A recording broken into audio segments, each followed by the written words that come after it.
good idea. I told you a little bit about what the Northeast impeachment movement has been up to with our teach-ins and our walks and our town meeting votes. Another very important, and actually there's another thing that's going on, is we've been encouraging more and more musicians to speak out. Because musicians speaking out, like what Jim was talking about tonight, you know, you're at a concert, you're hearing that message, you're not hearing it from a rabble-rouser like me, you're hearing it from a musician, that's a good thing. We're trying to get that to happen. But I would like, since Mr. Bush and Mr. Cheney are so wrapped up in war metaphors, I'm going to offer them one. I would like to show you the newest piece of our arsenal. Right here. Honk, impeach. This is a tool of empowerment. Because, and there's a man here, Bob Thur from, I think it's Great Barrington. He made an 18-foot long sign that said honk, impeach, and he parked himself out at a place in the town once a week and created a cacophony, this riotous, wonderful song of horns. Because everybody wants these bozos to be impeached. And, you know, it's not, and this is a really important point, it's not just because Bush and Cheney are criminals, which they are. It's not just because they don't have a heart, which they don't. It's because the United States no longer is a constitutional republic. And that's a hard fact, but it is a fact. We are not operating under the principles of our Constitution.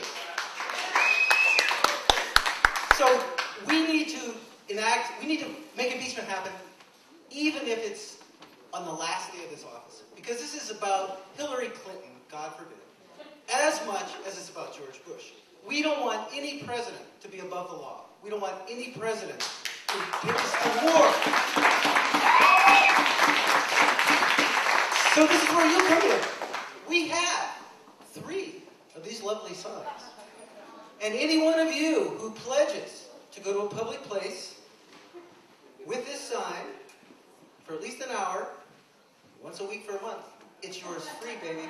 Take it with you. Right out there, this will be one of them too. This is the easiest thing in the world to do. We did this, we were in Brattleboro Friday. You know, we have these little things, we go up the street and get people's attention. You do this. You got the whole world, man. First of all, you're blocking traffic. They're honking their horns, and you do this. Ha! They're honking to impeach. And even if you're not blocking traffic, they're honking to impeach.